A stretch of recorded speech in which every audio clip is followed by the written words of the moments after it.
Olá, boa noite. Eu sou Ana Paula, gerente do Departamento Pessoal da RG Contadores, e eu quero conversar um pouquinho com vocês sobre a medida provisória 936 de 2020. A medida provisória 936, ela institui o Programa Emergencial de Manutenção do Emprego e Renda. Com essa medida provisória, se visa garantir o emprego e a renda dos trabalhadores e a continuidade das atividades laborais, e com isso se procura diminuir os impactos sociais provocados pelo estado de calamidade e emergência na área da saúde que são decorrentes do coronavírus. A medida provisória ela tem aplicabilidade durante esse estado de calamidade e ela institui o pagamento do benefício decorrente do Programa Emergencial de Manutenção do Emprego e Renda, a possibilidade da redução proporcional da jornada e salário e a possibilidade de suspensão dos contratos de trabalho. Quem pode utilizar essa medida provisória? Os empregadores. Eles vão firmar acordo com seus empregados, mas alguns deles não podem usar essas prerrogativas. Quais são? A União, os estados, municípios, Distrito Federal, órgãos da administração direta e indireta, organismos internacionais. Então, esses não têm essa possibilidade. E quando que ocorrerá o restabelecimento dos contratos alterados pela medida provisória? Assim que cessado o estado de calamidade, 2 dias depois, cessado o estado de calamidade, se restabelecem as condições dos contratos de trabalho anteriores à medida provisória. 2 dias depois da data estabelecida como fim do período de redução ou suspensão firmados em acordos com os empregados, ou 2 dias depois da data em que o empregador comunicar a sua intenção de antecipar o fim desses períodos de redução ou suspensão. O pagamento do benefício ele tem uma periodicidade mensal, mas ele depende da comunicação que os empregadores devem fazer ao Ministério da Economia e sindicatos representativos. Então, atenção para esse ponto. Empregadores, não esqueçam, vocês têm 10 dias corridos para fazer essa comunicação dos acordos para o Ministério da Economia e sindicatos. O prazo para que os empregados recebam a primeira parcela desse benefício é de 30 dias a contar da data dessas comunicações. E a comunicação tem que ser feita em até 10 dias da assinatura dos acordos. Então, atenção para esses prazos. E em relação ao benefício que será pago, esse benefício ele será pago nas situações de redução proporcional de jornada e salário e em situações de suspensão do contrato de trabalho. Ele será pago a empregados independente de cumprimento de período aquisitivo, de tempo de vínculo ou de números de salários recebidos. Então, isso não será levado em consideração, qualquer trabalhador poderá receber.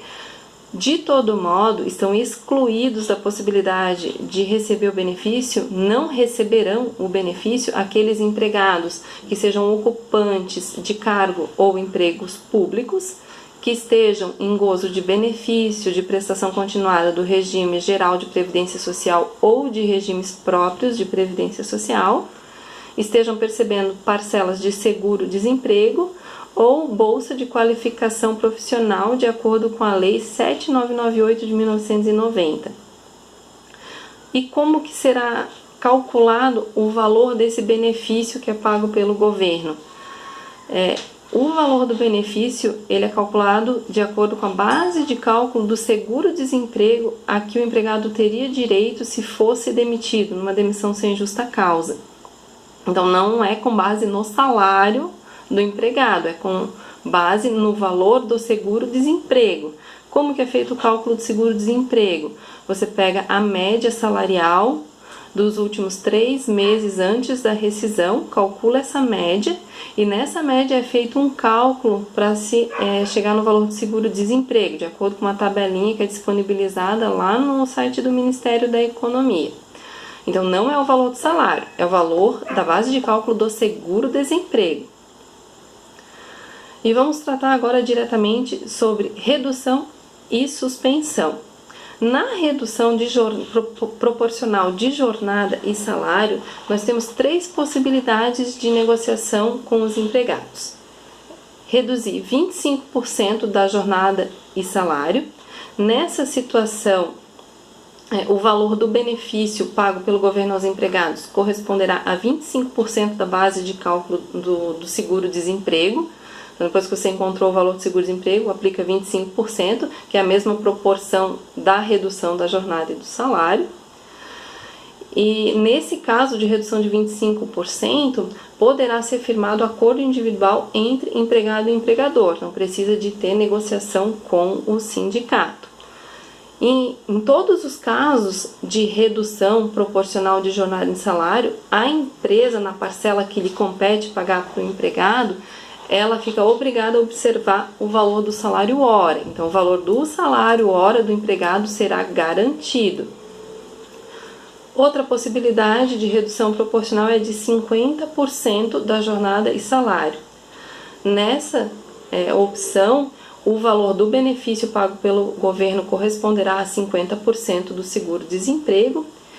E aqui a negociação entre empregado e empregador por meio de acordo individual, ela poderá ser feita para empregados que recebem salário até 3.135 ou para empregados que recebem salário superior a 2 vezes o teto de benefício pago pela Previdência, desde que eles tenham diploma de nível superior. Esse teto aqui corresponde a 12.202,12.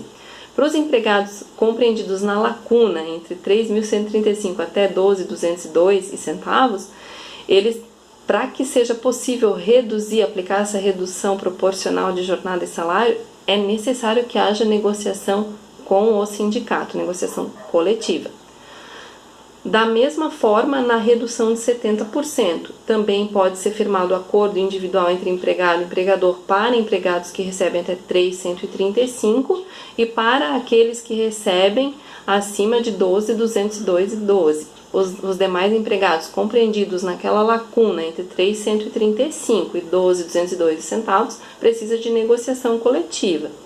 Nesse caso de redução de 70% da jornada, o valor do benefício pago pelo governo corresponderá a 70% do valor do seguro-desemprego. E para os casos de suspensão? Nos casos de suspensão do contrato de trabalho, é importante nós observarmos que o contrato ele efetivamente fica suspenso. Não poderá haver nenhuma forma de prestação de serviço, nem home office, nem teletrabalho, nada. Em havendo qualquer tipo de prestação de serviço, será descaracterizada a suspensão e o empregador fica obrigado ao pagamento integral da remuneração. Então, não pode haver prestação de serviço. Nesses casos de suspensão do contrato de trabalho, será garantido aos trabalhadores os benefícios oferecidos pelo empregador. Então, durante o período de suspensão, todos os benefícios serão mantidos. Em relação à remuneração, nós temos 2 situações para avaliar em relação às empresas. Qual o faturamento, a receita bruta dessas empresas no ano de 2019? Se as empresas tiveram uma receita bruta inferior a 4,8 milhões, elas não são obrigadas ao pagamento de nenhuma ajuda compensatória e o governo pagará para esses empregados um benefício de 100% do valor do seguro-desemprego. Agora, se as empresas elas faturaram mais de 4,8 milhões em 2019, elas são obrigadas a pagar uma ajuda compensatória de 30% do salário do empregado. Essa ajuda compensatória, ela tem natureza indenizatória, não integra o salário do empregado e também não é base de cálculo de nenhum dos impostos da folha de pagamento. INSS, Fundo de Garantia, Imposto de Renda, PIS, não tem incidência. E em ambas situações, poderá ser firmado acordo individual com os empregados, entre empregador e empregado, nos casos de empregados que recebem até 3.135 e para aqueles que recebem 2 vezes igual ou mais que 2 vezes o salário de benefício da Previdência Social e tem um nível superior, e aqueles que estão na lacuna entre 3.135 até 12.202, aí sim precisa ter a negociação coletiva. É importante nós ressaltarmos que os empregados que tiverem seus contratos negociados por redução proporcional de jornada e salário ou suspensão, eles têm uma garantia provisória de emprego e renda. Então, não podemos demitir sem justa causa esses empregados no período em que eles estiverem com os contratos com jornada reduzida ou suspenso. E assim que cessada a redução e a suspensão pelo igual prazo que perdurou esse período de redução e suspensão, eles também não poderão ser demitidos. Caso o empregador os demita sem justa causa, além de pagar as verbas rescisórias, ele terá que pagar indenizações previstas na medida provisória. Pessoal, aqui são só alguns pontos da medida provisória, nós não aprofundamos muito o estudo porque o objetivo era trazer algumas informações para que norteasse o nosso entendimento. Espero que tenha contribuído. Um beijo, até mais.